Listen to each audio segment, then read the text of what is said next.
بسم اللہ الرحمن الرحیم وقوم نوح من قبل، اور قوم نوح اس سے پہلے، انہم کانوا قوما فاسقین، یقیناً وہ بھی بڑے ہی نافرمان لوگوں میں سے تھے۔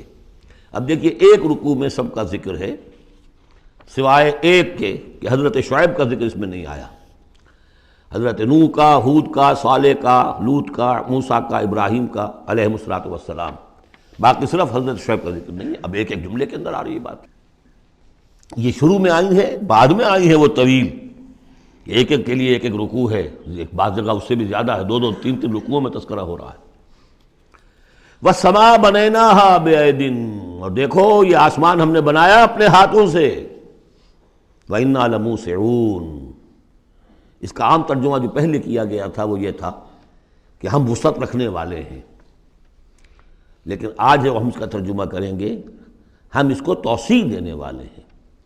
اوسع یوسع یہ باب افعال ہے، وسع یہ ہے ثلاثی مجرد، اس سے بنتا ہے واسع، واللہ واسع علیم، واسع، اللہ تعالیٰ واسع ہے، اس میں بڑی وسعت ہے، بڑی سمائی والا ہے، اس کے خزانے وہ جو ہے بغیر کسی حد کے ہیں، لمٹ لیس۔ یا موسع ہے، وسعت دینا، چونکہ آج سے پہلے اس کا اندازہ نہیں تھا، آج ہمیں معلوم ہے دس ایکسپینڈنگ یونیورس، ابھی تو یونیورس پھیل رہی ہے۔ علامہ اقبال نے جس کی پھر ترجمانی کی ہے، یہ کائنات ابھی ناتمام ہے شاید کہ آ رہی ہے دمادم صدائے کن فیکون، ابھی تو کن فیکون شان اللہ کی جاری ہے، اضافہ کر رہا ہے، یزید فی الخلق ما یشاء، پہلے بھی ہم پڑھ چکے ہیں، وہ اپنے خلق میں، تخلیق میں اضافہ کرتا ہے جیسے چاہتا ہے۔ تو ہم نے یہ آسمان بنائے ہیں اپنے ہاتھ سے، اور ہم ان کو وسعت دینے والے ہیں، ان کو اور بڑھانے والے ہیں، ان کی توسیع کرنے والے ہیں۔ وَالْأَرْضَ فَرَشْنَاهَا فَنِعْمَ الْمَاهِدُونَ، زمین کو ہم نے بچھا دیا اور فرش کے مانند بنا دیا، بچھونا بنا دیا، کیا ہی اچھے ہیں ہم بستر بچھانے والے۔ وَمِن كُلِّ شَيْءٍ خَلَقْنَا زَوْجَيْنِ لَعَلَّكُمْ تَذَكَّرُونَ، اور ہر شے کے ہم نے جوڑے بنائے ہیں شاید کہ تم نصیحت اخذ کرو۔ کیا نصیحت ہے جوڑوں کے اندر؟ ہر شے کے جوڑے بنائے، اب تفصیل کا وقت نہیں ہے، نصیحت کیا ہے اس میں؟ اگر ہر شے کا جوڑا ہے تو دنیا کا جوڑا کیا ہے؟ آخرت۔ یہ دنیا بغیر کسی جوڑے کے نہیں ہو سکتی۔ وَمِن كُلِّ شَيْءٍ خَلَقْنَا زَوْجَيْنِ لَعَلَّكُمْ تَذَكَّرُونَ فَفِرُّوا إِلَى اللَّهِ إِنِّي لَكُمْ مِنْهُ نَذِيرٌ مُبِينٌ، تو دوڑو اللہ کی طرف، اللہ کی طرف رجوع کرو، جلد از جلد، دیر نہ لگاؤ، کیا پتہ کہ فرشتے کو جان لینے کا حکم مل چکا ہو اور مہلت نہ ہو تمہارے پاس، دوڑو۔ فَفِرُّوا إِلَى اللَّهِ إِنِّي لَكُمْ مِنْهُ نَذِيرٌ مُبِينٌ، یقیناً میں تمہارے لیے اللہ کی طرف سے ایک خبردار کر دینے والا ہوں واضح طور پر۔ وَلَا تَجْعَلُوا مَعَ اللَّهِ إِلَٰهًا آخَرَ، اور اس کے ساتھ کسی اور کو معبود نہ پکڑو۔ إِنِّي لَكُمْ مِنْهُ نَذِيرٌ مُبِينٌ، یقیناً میں اس کی جانب سے تمہارے لیے واضح طور پر خبردار کر دینے کے لیے آیا ہوں۔ كَذَلِكَ مَا أَتَى الَّذِينَ مِن قَبْلِهِم مِّن رَّسُولٍ إِلَّا قَالُوا سَاحِرٌ أَوْ مَجْنُونٌ، اسی طرح ہوتا آیا ہے یہ کہ ان سے پہلے نہیں آیا کسی بھی لوگوں کے پاس رسول مگر یہ کہ انہوں نے یہی کہا کہ ساحر ہے یا مجنون ہے۔ اتواصوا بہ، کیا وہ وصیت کر کے گئے تھے؟ یعنی یہ جو کہہ رہے ہیں آج وہی بات کہہ رہے ہیں، کیا اگلوں نے وصیت کی ہوئی تھی انہیں؟ بل ہم قوم طاغون، لیکن حقیقت میں یہ لوگ ہیں سرکش، اپنے حدود سے تجاوز کرنے والے۔ فتول عنہم فما انت بملوم، تو اے نبی صلی اللہ علیہ وسلم آپ ذرا ان کی طرف سے اپنی توجہ کو پھیر لیجئے، یعنی وہ اگر اعراض کر رہے ہیں، انکار کر رہے ہیں، استہزاء کر رہے ہیں، تمسخر کر رہے ہیں، آپ کو شاعر، ساحر، مجنون، معلم جو کچھ کہہ رہے ہیں، آپ ذرا اپنی توجہ ان کی طرف سے ہٹا لیجئے۔ فتول عنہم فما انت بملوم، آپ پر کوئی ملامت نہیں ہے، یعنی کہ اگر یہ لوگ نہیں مانتے تو آپ کے اوپر کوئی الزام نہیں ہے۔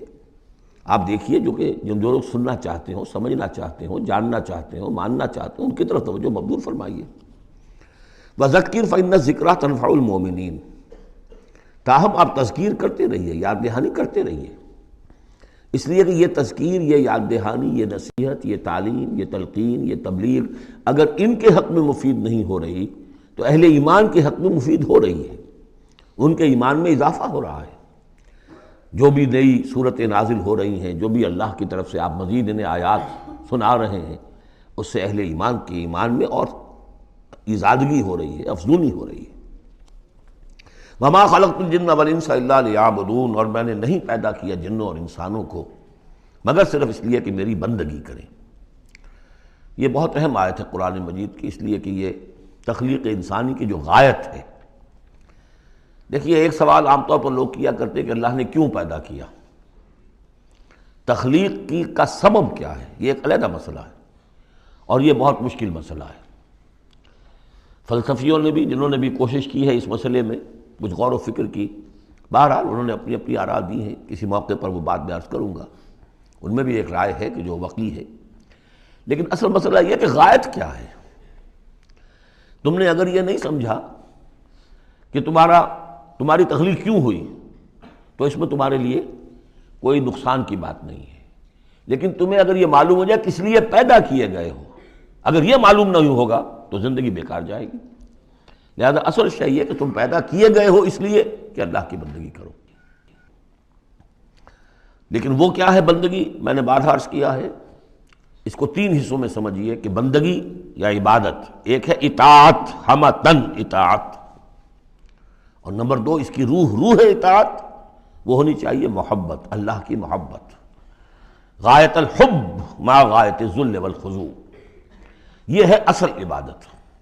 باقی کچھ مراسم عبادت ہیں کہ جس میں کہ اللہ تعالیٰ کے سامنے انسان اپنی عاجزی کے اظہار کے لیے قنوت ہے، دس بستہ کھڑا ہونا ہے، جھک کر کھڑے ہونا، پھر سجدہ ہے، رکوع ہے، حمد کے ترانے ہیں، نماز ہے، جو بھی شکلیں ہیں، یہ مراسم عبودیت ہے۔ اصل عبادت کیا ہے؟ ہمتن اللہ کی اطاعت، اس کی محبت کے جذبے سے سرشار ہو کر۔ اب اس کے جو تقاضے ہیں اور موجودہ حالات میں ہم کیسے اس سے عہدہ برا ہو سکتے ہیں؟ کفر کا غلبہ ہے، نظام تو ہر جگہ کافرانہ ہے، یہاں بھی کافرانہ نظام ہے، اسلامی نظام تو نہیں ہے نا۔ ہم مسلمان ہیں، انفرادی طور پر نظام تو کافرانہ ہے، اب کیا کریں؟